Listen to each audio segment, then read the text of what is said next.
नमस्कार। आज हम बीए पार्ट सेकेंड ईयर के पाठ्यक्रम के अनुसार एक नया टॉपिक और बहुत ही महत्वपूर्ण टॉपिक की चर्चा करने जा रहे हैं और ये टॉपिक है आहड़ सभ्यता। इससे पहले हमने बेराट सभ्यता के ऊपर चर्चा कर ली थी और आहड़ सभ्यता बेराट से भी मतलब कालीबंगा सभ्यता जब हम पढ़ेंगे उससे पहले आहड़ सभ्यता के बारे में आपको जानना जो है वो आवश्यक है। तो आहड़ क्या है, देखिए आहड़ नाम क्यों पड़ा। सबसे पहले आपको ये समझना है कि आहड़ नाम क्यों पड़ा। तो आहड़ जो नाम पड़ा वो इसका था कि आयड़ नदी मेवाड़ क्षेत्र में बहती थी और इस आयड़ नदी को वर्तमान जैसे बेड़च नदी के नाम भी जाना जाता है। तो आयड़ और बेड़च नदी के तट पे स्थित होने की वजह से इसको क्या कहा गया, आहड़ कहा गया। ये कहाँ स्थित है? उदयपुर नगर में ये स्थित है, याद रखना। आहड़ को प्राचीन काल में ताम्रवती या ताम्रवती के नाम से जाना जाता था। ये प्रश्न बहुत बार कंपटीशन एग्जाम में पूछ लिया जाता है कि ताम्रवती या ताम्रवती नगरी के नाम से किसे जाना जाता है, तो ये आहड़ को जाना जाता था। 10वीं और 11वीं शताब्दी में आहड़ को अघाटपुर या आघाट दुर्ग भी कहा जाता था। वर्तमान में आहड़ को लोग धूलकोट के नाम से भी जानते हैं। किस नाम से जानते हैं? धूलकोट के नाम से भी जानते हैं। तो ये तीन इसके प्रसिद्ध नाम हो गए, ताम्रवती नगरी, आघाटपुर, धूलकोट, ठीक है। और आयड़ नदी के किनारे बसा होने के कारण इसको क्या कहा गया? आहड़ कहा गया। अब आगे देखिए आहड़ संस्कृति की मुख्य विशेषताएं क्या थी। देखिए कालीबंगा सभ्यता एक प्रकार से नगरीय सभ्यता थी, ठीक है। कालीबंगा सभ्यता जब आगे हम पढ़ेंगे वो नगरीय सभ्यता थी और आहड़ सभ्यता जो है वो ग्रामीण संस्कृति की सभ्यता है। विशेष बात याद रखना कि ग्रामीण संस्कृति की सभ्यता किससे कहा जाता है? आहड़ सभ्यता को।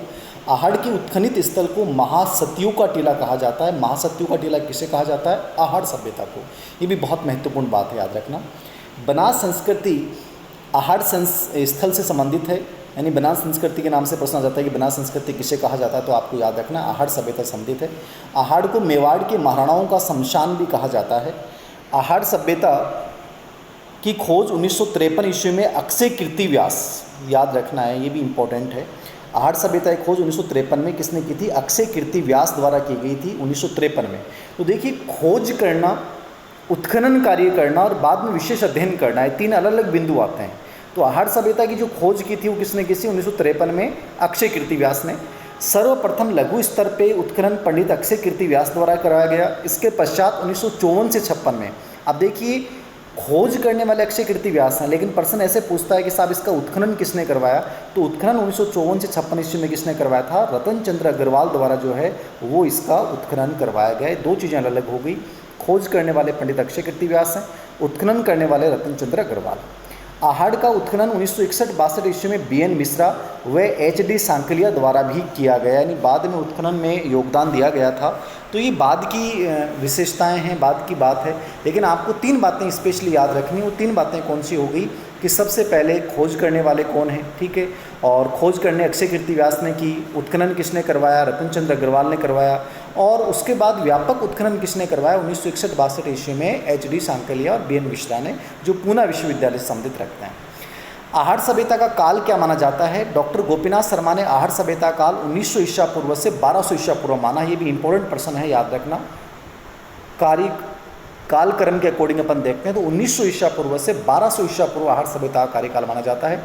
कार्बन 14 वैज्ञानिक पद्धति के अनुसार आहड़ सभ्यता काल 2000 ईसा पूर्व से 1200 ईसा पूर्व के मध्य माना जाता है तथा बर्तन और मर्द भांति डिजाइन के आधार पर 2000 ईसा पूर्व से 1000 ईसा पूर्व के काल में आहड़ वासियों का संबंध ईरान से माना जाता है। ये भी याद रखना है। आहड़ सभ्यता के स्तर क्या थे? देखिए आहड़ के उत्खनन के दौरान 8 स्तर मिले हैं, जिनमें पुरातात्विक सामग्री के आधार पर हमें 3 चरणों में बांटा गया है। पहला जो है वो क्या है?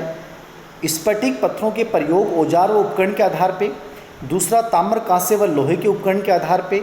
और तीसरा मर्द भांड से संबंधित सामग्री व मिट्टी व काले मुलायम पत्थर से निर्मित भवनों के आधार पे। तो ये 3 स्तर इसके माने गए हैं। आहड़ सभ्यता से प्राप्त प्रमुख वस्तुएं कौन सी हैं?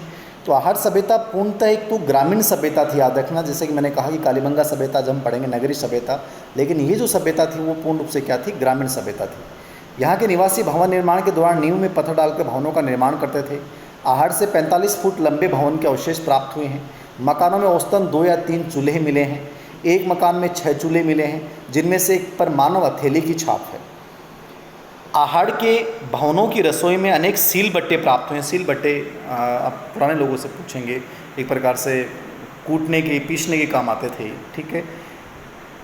आहड़ के एक भवन से 4x3 फुट का एक सीलबट्टा प्राप्त हुआ है। आहड़ सभ्यता लाल व काले मर्द भांड, ये बहुत महत्वपूर्ण प्रश्न है कि यहाँ के लोग जो मर्द भांडों का प्रयोग करते थे वो कैसे थे, तो लाल व काले मर्द भांड RBW वाली संस्कृति का महत्वपूर्ण केंद्र था।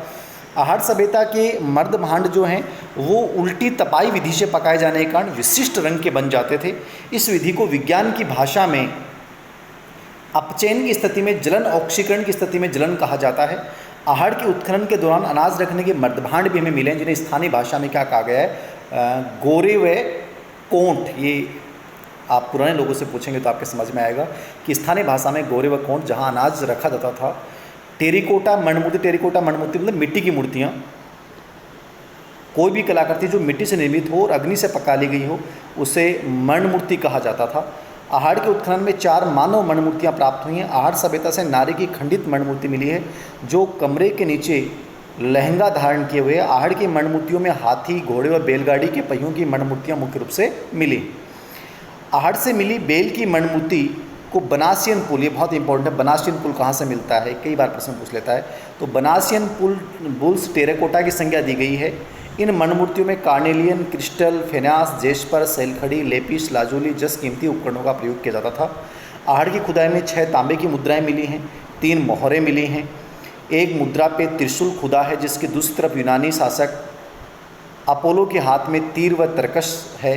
यूनानी भाषा में मुद्रा की भाषा में लेख हैं जिसके आधार पर दूसरी शताब्दी ईसा पूर्व का माना गया। आहड़ सभ्यता की अन्य प्रमुख विशेषताओं में आहड़ के निवासी ताम्र उपकरणों का प्रयोग निर्माण करना जानते थे। ताम्रवती नगरी इसलिए कहा गया है कि तांबे के उपकरण बहुत ज़्यादा यहाँ से मिले हैं। हड़प्पा संस्कृति और गंगा घाटी की ताम्र निधि संस्कृति के अतिरिक्त आहड़ संस्कृति के पुरा स्त्रोत से सर्वाधिक मात्रा में ताम्र उपकरण प्राप्त हुए हैं। आहड़ क्षेत्र से लगभग 40 तांबे की खदानें हैं जहाँ वर्तमान में भी खुदाई कर तांबा खनिज निकाला जाता है। तो ये ताम्रवर्ती नगरी इसको इसलिए कहा जाता था, ये बहुत महत्वपूर्ण बात है। RC अग्रवाल ने आहड़ से 12 किलोमीटर दूर मतून व उमरा नामक स्थलों पर ताम्र शोधन के साक्ष्य भी प्राप्त किए हैं, ये भी थोड़ा सा देख लेना। आहड़ से ताम्र, कुल्हाड़ी, आयताकार, सपाट व अर्धचंद्राकार उपकरण प्राप्त हुए हैं। तांबा गलाने की भट्टी भी यहाँ से मिली है, ठीक है। तांबा गलाने की भट्टी कहाँ से मिली है, आहड़ से मिली है। ताम्र, कुल्हाड़ी व आयताकार, सपाट, अर्धचंद्राकार उपकरण कहाँ से मिले हैं, आहड़ से मिले हैं। आहड़ से 79 लोहे 79 लोहे के उपकरण, कुल्हाड़ी, चाकू, कील आदि प्राप्त हुए, इसलिए माना जाता है कि आहड़ क्षेत्र में लोह युग का प्रवेश हो चुका था। आहड़ से अवतल चक्की, आटा पीसने की चक्की भी प्राप्त हुई है। खाद्यान्नों के अंतर्गत ज्वार व चावल के अवशेष, पालतू कुत्ते, मिट्टी के मनकों के आभूषण के अवशेष मिले हैं। इस सभ्यता के लोग चावल से परिचित थे, पशुपालन का प्रमुख व्यवसाय था। आहड़ में कुछ मिट्टी के दीपक भी मिले हैं जिनका प्रयोग धार्मिक दृष्टिकोण से पूजा करने या रोशनी करने में किया जाता था। आहड़ में रंगाई या छपाई के ठप्पे छापे मिले, ये भी विशेष बात है, मतलब छपाई उद्योग भी यहाँ प्रचलित था। आहड़ में माप तोल के बाट मिले हैं जिनसे इनके व्यापार वाणिज्य के बारे में पता चलता है। आहड़ सभ्यता के लोग मृतकों के साथ आभूषण भी दफनाते थे। तो ये एक आहड़ सभ्यता थी, बहुत छोटी सी सभ्यता है।